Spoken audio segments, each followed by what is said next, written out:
नमस्कार, आप देख रहे हैं इंडिया वॉइस और मैं हूं आपके साथ श्रुति अंगद। बुलेटिन करेंगे शुरुआत। प्रयागराज में प्रधानमंत्री मोदी ने पहुंचकर गंगा पूजन कर महाकुंभ के सकुशल आयोजन की कामना की है। प्रधानमंत्री मोदी ने अभिजीत मुहूर्त में पूजा अर्चना की, साथ ही साधु संतों से आशीर्वाद लिया। इसके बाद अक्षयवट, हनुमान मंदिर, सरस्वती कूप, भरद्वाज आश्रम,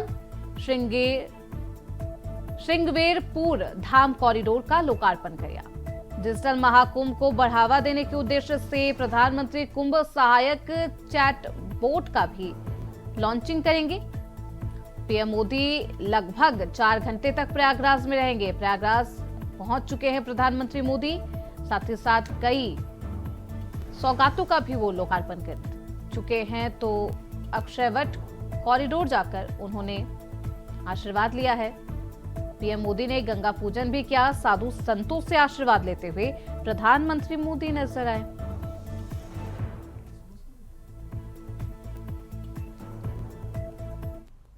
वहीं देश के संसद भवन पर हमले के 23 साल पूरे होने पर प्रधानमंत्री और उपराष्ट्रपति सहित दिग्गज नेताओं ने शहीद जवानों को श्रद्धांजलि दी। उपराष्ट्रपति जगदीप धनखड़, प्रधानमंत्री मोदी, लोकसभा अध्यक्ष ओम बिरला, राज्यसभा एलओपी मल्लिकार्जुन खड़गे, लोकसभा एलओपी राहुल गांधी, केंद्रीय एचएम अमित शाह, केंद्रीय मंत्री जेपी नड्डा, किरेन रिजिजू और अन्य ने शहीद जवानों को श्रद्धांजलि दी। 2021 में इसी दिन राज्यसभा सचिवालय के सुरक्षा सहायक जगदीश प्रसाद यादव और मातबर सिंह नेगी, केंद्रीय रिजर्व पुलिस बल में कांस्टेबल कमलेश कुमारी, दिल्ली पुलिस में सहायक उप निरीक्षक नानक चंद और रामपाल, दिल्ली पुलिस में हेड कांस्टेबल ओम प्रकाश विजेंद्र सिंह और घनश्याम तथा केंद्रीय लोक निर्माण विभाग में माली देशराज ने आतंकवादी हमले से संसद की रक्षा करते हुए अपने जीवन का बलिदान दिया था। तो इस हमले को अब 23 साल पूरे हो चुके हैं। जवानों को श्रद्धांजलि देते हुए प्रधानमंत्री मोदी नजर आए। वही किसान आंदोलन 2.0 के 10 महीने आज पूरे हो गए हैं। आज शंभू और खनौरी बॉर्डरों पर बड़े कार्यक्रम आयोजित किए जाएंगे। इसमें बड़ी संख्या में किसानों से पहुंचने की अपील की जा रही है। वह खनौरी बॉर्डर पर आमरण अनशन पर बैठे जगजीत सिंह डल्लेवाल की सेहत बिगड़ती हुई नजर आ रही है। इससे भड़के किसानों ने वीरवार को संघर्ष तेज करने का ऐलान कर दिया। उन्होंने कहा कि आज केंद्र, पंजाब और हरियाणा सरकार के पुतले फूंककर प्रदर्शन किए जाएंगे। 16 दिसंबर को पंजाब को छोड़कर देश भर में तहसील और जिले स्तरों पर ट्रैक्टर मार्च निकाला जाएगा और 18 दिसंबर को ट्रेनें रोकी जाएंगी। ट्रैक्टर मार्च निकालने के बाद अधिकारियों को डल्लेवाल की ओर से राष्ट्रपति के नाम लिखी चिट्ठी भी दी जाएगी। आपको बता दें कि डल्लेवाल ने खून से हस्ताक्षर करके प्रधानमंत्री मोदी को ये पत्र लिखा है। डल्लेवाल ने मोदी से एमएसपी की कानूनी गारंटी समेत किसानों की बाकी सभी मांगों को पूरे करने की अपील की है। तो डल्लेवाल की ये खून भरी चिट्ठी प्रधानमंत्री को दिया जाएगा। और ऐसे में किसान आंदोलन के 10 महीने पूरे हो चुके हैं। शंभू बॉर्डर पर किसान लगातार तैनात है फरवरी से ही। अब इसको लेकर किसानों का आक्रोश एक बार फिर से तेज होगा। आज किसान बड़ी संख्या में सरकार का घेराव कर सकते हैं। तो खनौरी बॉर्डर पर आमरण अनशन पर बैठे जगजीत सिंह डल्लेवाल की सेहत भी बिगड़ती नजर आ रही है। 14 दिसंबर से दिल्ली कूच करेंगे किसानों का ये जत्था। 100 जत्था एक बार फिर से दिल्ली कूच को लेकर तैयार हो चुका है। और आज शंभू बॉर्डर पर डटे किसानों ने एक बार फिर से हुंकार भरी है। वहीं दूसरी तरफ आमरण अनशन पर बैठे जगजीत सिंह डल्लेवाल की सेहत खराब होती हुई नजर आ रही है, जिसे देखने के बाद किसानों ने अब गुरुवार को संघर्ष तेज करने का ऐलान कर दिया। उन्होंने कहा कि आज केंद्र, पंजाब और हरियाणा सरकार के पुतले फूके जाएंगे। हमारे साथ हमारे सहयोगी बीएस गुलियानी अंबाला से हमारे साथ जुड़ चुके हैं। गुलियानी, क्योंकि 10 महीने पूरे हो चुके हैं किसान आंदोलन को, किसान लगातार शंभू बॉर्डर पर तैनात है, उसके बावजूद भी कोई बातचीत नहीं बनी है। अब किसान किस तरीके से अपने आक्रोश को प्रदर्शित करते हुए नजर आएंगे? जी बिल्कुल, देखिए किसान जो है वो अपना आंदोलन अब तेज करने की तैयारी में है, क्योंकि करीब 10 महीने जो है वो किसान आंदोलन को जो शुरू हुए दोबारा से हो चुके हैं। और अब किसानों ने जो है कई बार प्रयास किया है दिल्ली कूच के लिए, लेकिन पुलिस ने फोर्सफुली उन्हें फिर से जो है शंभू बॉर्डर पर बैठने के लिए मजबूर कर दिया। तो कहीं ना कहीं अब फिर किसानों ने जो है केंद्र सरकार के जो नेता हैं उनके पुतले फूकने का जो है निर्णय लिया है, और इसके साथ साथ उनका कहना है कि वो ट्रैक्टर मार्च भी निकालेंगे और आंदोलन को जो है एक बार फिर से तेज गति प्रदान करेंगे। गुलियानी, क्योंकि पिछले बार जब दिल्ली कूच करने को लेकर किसान आगे बढ़े थे, बिना ट्रैक्टर के ही वो रैली निकाल रहे थे, उनका जत्था दिल्ली कूच करने को तैयार था, तब शंभू बॉर्डर पर एक अलग सी तैनाती देखने को मिली थी। अभी शंभू बॉर्डर पर क्या कुछ हालात है? क्या प्रशासन की तरफ से वहां पर कई बल तैनात किए गए हैं या फिर सिर्फ वहां पर किसान मौजूद हैं? जी श्रुति, देखिए किसान अब से पहले 2 बार जो है दिल्ली कूच के लिए कोशिश कर चुके हैं, लेकिन दोनों बार किसानों को जो है फोर्सफुली वहाँ पे फिर से रोक दिया गया है। दोनों बार किसानों पर जो है आंसू गैस के गोले दागे गए हैं, जिसके बाद किसानों में काफी रोष भी है। इतना ही नहीं, अब जब कल 14 तारीख को जो है किसानों ने एक बार फिर से दिल्ली कूच का ऐलान कर रखा है, और दूसरी तरफ खनौरी बॉर्डर पर जो जगजीत सिंह डल्लेवाल हैं, उनका दिनों दिन जो है बिगड़ती जा रही है। वो लगातार भूख हड़ताल पर हैं और करीब उन्हें 18 या 19 दिन हो चुके हैं भूख हड़ताल पर बैठे हुए। तो लगातार उनकी सेहत खराब होती जा रही है, क्योंकि जो डल्लेवाल हैं उनकी किडनियों में भी इंफेक्शन आया है और जो सेहत है वो भी लगातार डाउन होती जा रही है। और खनौरी बॉर्डर के बाद अगर हम शंभू बॉर्डर की बात करें तो शंभू बॉर्डर पर जहाँ फार्मर जो है, किसान जो है वो अपना धरना शांतिपूर्वक कर रहे हैं, लेकिन दूसरी तरफ जो हरियाणा सरकार ने बॉर्डर बंद किया हुआ है, शंभू बॉर्डर हरियाणा में प्रवेश बंद किया हुआ है, तो वहां पर जो पुलिस फोर्स पूरी तरह से तैनात है। कल 14 तारीख को फिर से जो है एक किसानों ने तीसरी बार जो है दिल्ली कूच का ऐलान किया हुआ है, जिसके मद्देनजर सुरक्षा बल जो है वहाँ पर पूरी तरह तैनात है और लगातार जो है, यानी कि 14 दिसंबर को दिल्ली एक बार फिर से कूच करते हुए नजर आएंगे किसानों का पहला जत्था जो कि 101 जत्था है वो जाएगा दिल्ली कूच करने को तैयार। इसको लेकर क्या कुछ तैयारी की जा रही है गुलियानी? जी देखिए श्रुति, आज शंभू बॉर्डर पर बड़ी तादाद में जो है किसान इकट्ठा हो चुके हैं और कल कूच के लिए जो है वो रणनीति तैयार की जा रही है। शाम को जो है किसान नेताओं की ओर से जो है ऐलान किया जाएगा, उसके बाद जो टाइम निर्धारित किया जाएगा उसके बारे में जानकारी दी जाएगी। 101 किसानों का जत्था कल तीसरी बार मेहत से बिना ट्रैक्टर ट्राली के जो है दिल्ली एक बार फिर से ऐसा किसानों का तीसरी बार दिल्ली कूच करने की तैयारी में है किसान। हालांकि इस बार वो सफल हो पाते हैं, उनका ये जत्था सफल हो पाता है दिल्ली कूच करने में, देखना बेहद दिलचस्प होगा। बहुत शुक्रिया बीएस गुलियानी आपका इन तमाम जानकारियों के लिए। तो आज पुतला फूका जाएगा हरियाणा सरकार और पंजाब सरकार का। 16 को ट्रैक्टर मार्च निकाली जाएगी, 18 को ज्ञापन भी सौंपा जाएगा। तो किसान आंदोलन 2.0 के 10 महीने पूरे हो चुके हैं, लेकिन किसानों का आक्रोश थमने का नाम नहीं ले रहा। खबरों बढ़ते आगे। राइजिंग राजस्थान के समापन के दिन बुधवार को मुख्यमंत्री भजन लाल शर्मा के काफिले में हुए हादसे का मामला काफी सुर्खियों में रहा। इस घटना में ट्रैफिक एएसआई सुरेंद्र सिंह की बुधवार शाम मौत हो गई है, लेकिन अब सीएम के काफिले में गाड़ियों को लेकर टक्कर मारने वाले कार चालक पवन कुमार बैरवा ने भी दम तोड़ दिया है।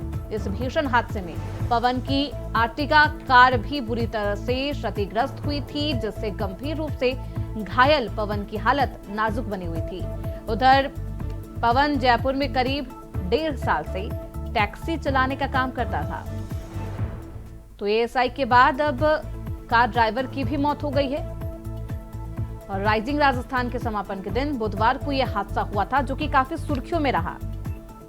और अब इस हादसे में ड्राइवर की भी मौत हो गई है। तो मुख्यमंत्री भजन लाल शर्मा के काफिले में रॉन्ग साइड से टक्कर मारी गई थी, जिसके बाद यह हादसा हुआ था। और अब ड्राइवर के साथ साथ पहले एएसआई की मौत होती है और अब टक्कर मारने वाले टैक्सी ड्राइवर की भी मौत हो गई है। ये पूरा मामला काफी सुर्खियों में रहा। इस मामले को लेकर अब साजिश के तहत भी इस एंगल से भी पुलिस प्रशासन जांच कर रही है। इस घटना में ट्रैफिक एएसआई सुरेंद्र सिंह की बुधवार शाम को ही मौत हो गई थी, लेकिन अब सीएम के काफिले में गाड़ियों को टक्कर मारने वाले कार चालक पवन कुमार बैरवा ने भी दम तोड़ दिया है।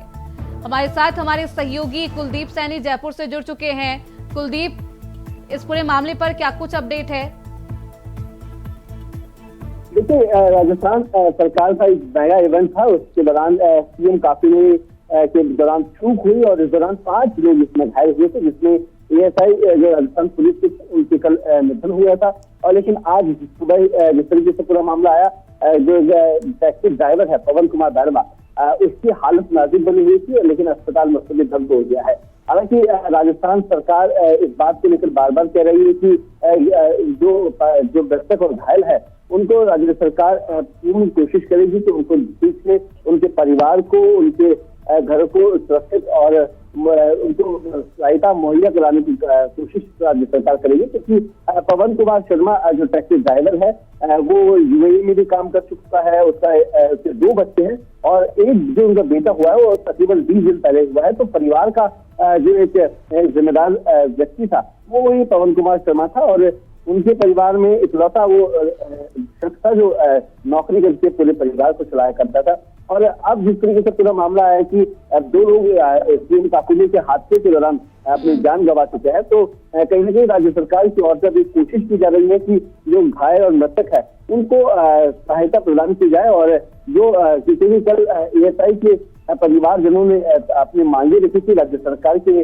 सामने, लेकिन अभी तक उन मांगों पर औपचारिकता ही हुई है, ना कोई लिखित में उनको आश्वासन दिया गया है। तो अब जब मौत का आंकड़ा बढ़कर 2 हो चुका है तो सरकार के सामने सामंजस्य बना हुआ है कि आखिरकार जो मृतक है उनके परिवारों को किस तरीके से सहायता। ऐसे में कुलदीप, 2 लोगों की मौत हो चुकी है, लगातार प्रशासन की तरफ से कार्रवाई की जा रही है, जांच पड़ताल किया जा रहा है। सवाल ये है क्योंकि अब प्रशासन साजिश के एंगल के तहत भी जांच कर रही है। ये कहा जा रहा है कि जब काफिला गुजरता है मुख्यमंत्री का, तब वहां पर कोई भी तमाम जो रास्ते हैं उनको क्लियर करा दिया जाता है, उसके बावजूद ये टैक्सी कहां से आई, इसकी जांच की जा रही है। क्या अभी तक पुलिस प्रशासन को कोई लीड मिला है? देखिए, सीएम का जो काफिला था, जो मुख्यमंत्री ने, जैसे आपने देखा होगा, आज से 4-5 महीने पहले भी मुख्यमंत्री ने कहा था कि वो जनता के बीच में रहेंगे और जो ट्रैफिक के नियम कायदे हैं वो सीएम खुद भी फॉलो करेंगे। हमने देखा कि सीएम की कुछ तस्वीरें आई जहां पर रेड लाइट पर सीएम का काफिला रुका हुआ है और सीएम जैसे ग्रीन सिग्नल होता है उसके बाद वहां ट्रैफिक के बीच में लोगों के साथ निकल रहे हैं।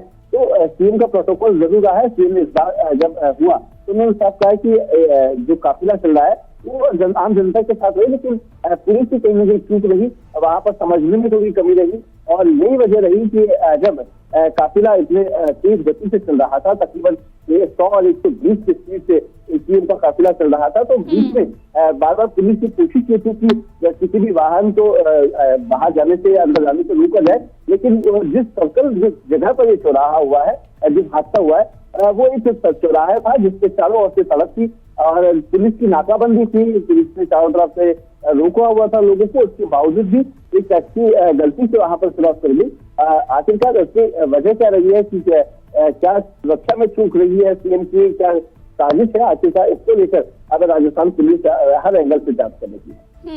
यानी कि अब कई एंगलों से जांच कर रही है पुलिस प्रशासन। सवाल ये है क्योंकि अब 2 लोगों की जान चली गई इस हादसे में कुलदीप, और कई लोग घायल बताए जा रहे हैं, उनकी स्थिति कैसी बनी हुई है और उनके लिए सरकार की तरफ से क्या कुछ कदम उठाए जाएंगे?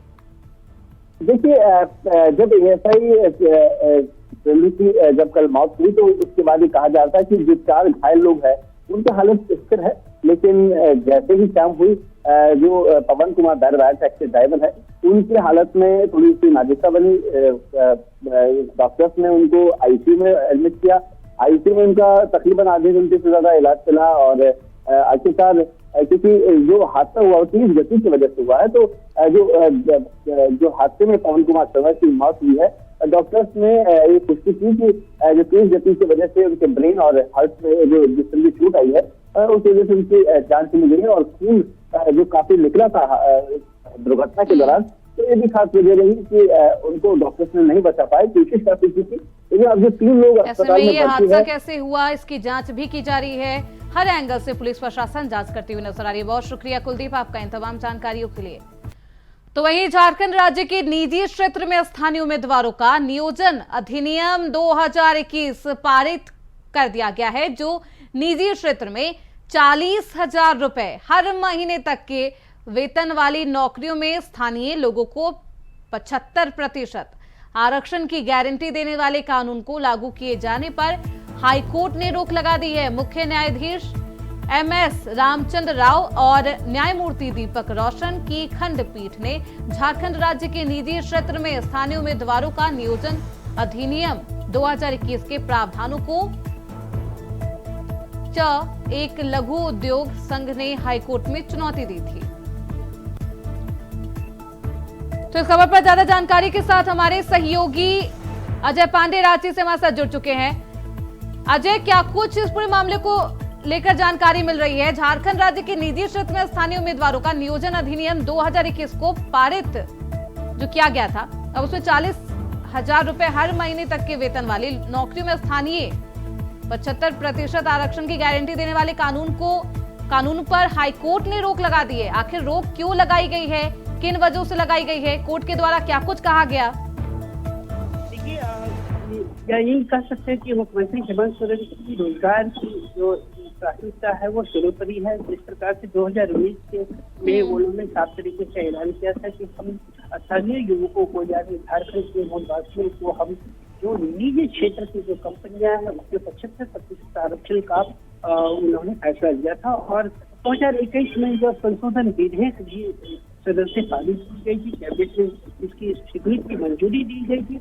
इसके साथ ही सभी जितने भी राज्य में जितने भी निजी क्षेत्र के कंपनियां उनमें आरक्षण देने की मामला को निर्देश को पालन करने के लिए कहा जाता है। हालांकि देखिए, जो लघु उद्योग के संघ ने हाईकोर्ट में इस मामले को लेकर के चुनौती दी गई है और हाईकोर्ट ने इसे खारिज कर दिया। लेकिन यह मामला 75% आरक्षण के अनुरूप है, यानी संघ का कहना या साफ तरीके से है कि यह जो निजी क्षेत्र के जो भी संगठन है या लघु उद्योग है, और वैसे में हम स्थानीय क्षेत्र के लोगों को हम नहीं दे सकते हैं नौकरियां, क्योंकि उनके अनुभव, उनकी कार्यशैली, उनके अनुरूपता, उनके वातावरण के अनुरूप नहीं है। ऐसे में हम संगठन को यानी अपनी संस्था को जोखिम में नहीं डाल सकते। और इसी को लेकर के हाईकोर्ट ने सुनवाई हुआ, हाईकोर्ट ने इसे खारिज कर दिया। हालांकि इसकी अगली तारीख की मुकर्रर 20 मार्च की 20 मार्च को यह फैसला आएगा। अरे देखिए, इस मामले को लेकर के पंजाब और हरियाणा में भी इसकी हाईकोर्ट ने सुनवाई थी और पंजाब हरियाणा की हाईकोर्ट ने भी इस मामले को खारिज कर दिया था, क्योंकि वहां की भी सरकारें ने 75% आरक्षण देने की मामला उन्होंने निर्देश दिया था। और वैसे में मुझे नहीं लगता है कि राज्य में इस प्रकार की पॉलिसी या नीतियां को लेकर के अब सरकार कितनी सख्त होगी या फिर इस सुनवाई को लेकर के कितनी आगे दूर तक बढ़ेगी, ये देखने वाली बात हो सकती है। बिल्कुल। इस पूरे सुनवाई में राज्य सरकार को याचिका पर जवाब दाखिल करने का आदेश दिया गया था। क्या कुछ जवाब राज्य सरकार के द्वारा अजय दिया गया है? देखिए, हाईकोर्ट ने साफ तरीके से कहा है कि जिस प्रकार से जो निर्देशों का पालन करने के लिए कहा गया, जो आरक्षण की नियमावली को करने के लिए कहा गया, उस नियमावली को बारीकी तरीके से रखने के लिए कहा गया। और यह तारीख 20 मार्च को मुकर्रर की गई है। और सरकार का कहना यह है कि जो राज्य के जितने भी निजी क्षेत्र के जो भी संगठन है या संस्थान है, उस कंपनियों को स्थानीय लोगों को नौकरी दी जाए, उनको रोजगार दी जा रहा है। वैसे में जो यहाँ के जो निजी संस्थान के संगठन या कंपनियां 20 मार्च को अगली सुनवाई होनी है। देखना बेहद दिलचस्प होगा कि अगली सुनवाई में क्या कुछ कोर्ट फैसला लेता है। बहुत शुक्रिया अजय आपका इन तमाम जानकारियों के लिए। खबर बिजनौर से है, जहां नजीबाबाद गजरौला रेलगाड़ी में एक युवक ने अपने ऊपर तेल डालकर अपने आप को डब्बे में बंद कर लिया। वहीं सूचना पर भारी संख्या में पुलिस और दमकल की टीम मौके पर पहुंच गई। वहीं पुलिस ने कड़ी मशक्कत से युवक को बाहर निकाला। ये पूरा मामला बिजनौर रेलवे स्टेशन का बताया जा रहा है, जहां पर युवक ने खुद को ट्रेन के डिब्बे में कैद किया और किसी तरीके से पुलिस प्रशासन ने उस युवक को समझा बुझाकर उससे बातचीत की जा रही है। तो युवक को काफी मशक्कत के बाद बाहर निकाला गया।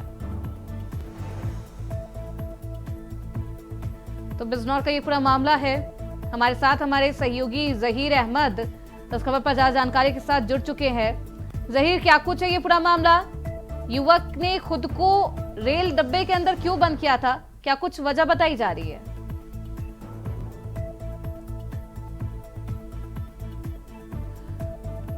तो एक बार फिर से आपसे संपर्क करने की कोशिश की जाएगी। जहीर, आपकी आवाज नहीं हम तक पहुंच पा रही है, लेकिन खबर बिजनौर से है, जहां नजीबाबाद गजरौला रेलगाड़ी में एक युवक ने अपने ऊपर तेल डालकर खुद को डिब्बे के अंदर बंद कर लिया, जिसके बाद पुलिस प्रशासन, आरपीएफ, जीआरपीएफ वहां पर मौजूद हुई और किसी तरीके से उसे समझाया बुझाया गया और फिर उसे बाहर निकाला गया है। तो काफी मशक्कत के बाद पुलिस प्रशासन युवक को डब्बे के अंदर से बाहर निकालने में कामयाब हो पाई। ट्रेन के डब्बे में खुद को लॉक कर लिया था, खुद के ऊपर तेल डालकर इस युवक ने खुद को ट्रेन के अंदर बंद कर लिया था। पुलिस प्रशासन के द्वारा काफी मशक्कत के बाद युवक को बाहर निकाला गया है। ये पूरा मामला बिजनौर रेलवे स्टेशन का बताया जा रहा है, जिसका वीडियो भी सामने आया। युवक खुद के ऊपर तेल डालने के बाद खुद को रेलगाड़ी के डिब्बे के अंदर बंद कर लेता है। इसकी सूचना पुलिस प्रशासन को मिलती है, वहां पुलिस प्रशासन पहुंचती है और युवक को समझाया जाता है। काफी मशक्कत के बाद युवक को बाहर निकालने में पुलिस प्रशासन कामयाब हो पाती है। युवक से बातचीत भी की गई, उस दौरान काफी समझाया गया युवक को। हालांकि युवक ने खुद को डिब्बे में क्यों बंद किया है, इसको लेकर भी पूछताछ की जा रही है। तो युवक ने खुद पर तेल डालने के बाद खुद को रेलगाड़ी के डिब्बे के अंदर कैद कर लिया था, जिसकी सूचना जब पुलिस प्रशासन को हुई तो काफी मशक्कत करने के बाद उसे समझाया गया, उससे बातचीत करने के लिए अंदर भी पुलिस प्रशासन की टीम पहुंची। बातचीत करने के बाद उसे बाहर निकाला गया है। तो युवक ने खुद को ट्रेन के डिब्बे के अंदर कैद कर लिया है, जिसका ये वीडियो सामने आया। बिजनौर रेलवे स्टेशन का ये पूरा मामला बताया जा रहा है। युवक ने खुद को ट्रेन के डिब्बे के अंदर कैद कर लिया, उसके ऊपर तेल भी डालकर वो कोच के अंदर जाकर बैठ गया था। पुलिस प्रशासन को इसकी सूचना दी गई। भारी संख्या में पुलिस प्रशासन वहां पर पहुंची और युवक को समझाया गया, उससे बातचीत की गई और काफी मशक्कत के बाद उसे डिब्बे के अंदर से बाहर निकाला गया।